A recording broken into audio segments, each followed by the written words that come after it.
So I do my work alone in a room. These people do their life work joyously and together. Why am I misspending my life? It's been just a total thrill for me. We talked a lot about division and connection, so I'll tell one final story of connection. So I'm in my dining room at our house in DC, and I'm reading a boring book, which is what I get paid to do. And my wife, who I mentioned is in the hall, comes in the front door, which you can see from the dining room table. And she opens the front door and she stands on the threshold. And it's summertime and the door's open and the sun is coming in behind her. And she pauses on the threshold and her eye rests on an orchid we keep by the table by the front door. And she just pauses there.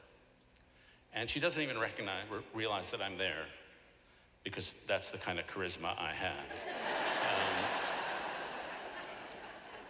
And so I look up from my book, and I look at her, and I think, wow, I really know her. It's the kind of thing you have with a spouse or a family member or a good friend. I just know her through and through. And if you had asked me what I knew about her at that moment, it was not like her personality traits. It was not like her resume notches. It was more like the whole flow of her symphony.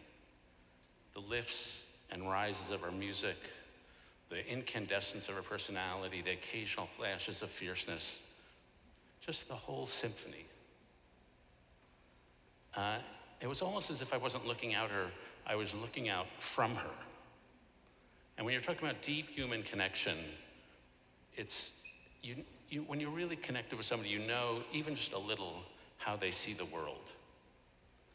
And if you had asked me how I was looking at her at that moment, I wasn't inspecting her, I wasn't observing her.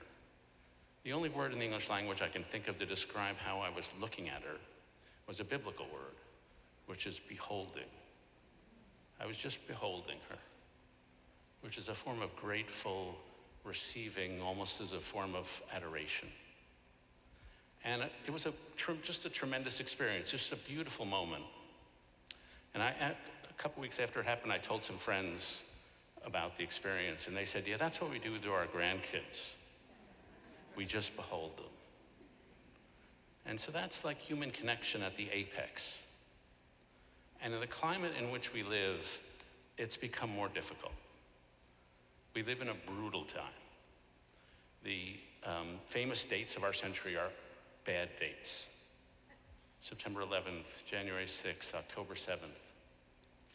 It's temptation in this period of high distrust to close yourself off, to be embittered, to be hostile. But I guess one of the points from the music tonight is it's not naive to lead with joy. It's not naive to lead with curiosity.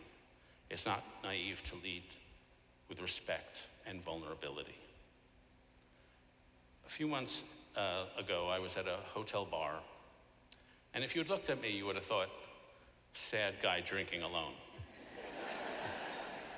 But I call it reporting.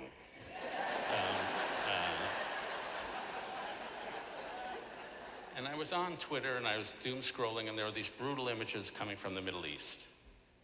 And it was just one after the other, and it was like what our era is like. But I'm scrolling through and I happen to come across an interview with the great writer James Baldwin. And judging by the black and white photos, I'd say the interview was done around early 60s, late 50s. And he's talking to an unseen interviewer, and he says, there's not as much humanity in the world as one would like. But there's more than you would think. There's enough. And then he continues, well, you've got to remember, when you walk down the street every day and you look at all the other people, what you're looking at is also you. You could be that person. That person could be you. You could be that saint.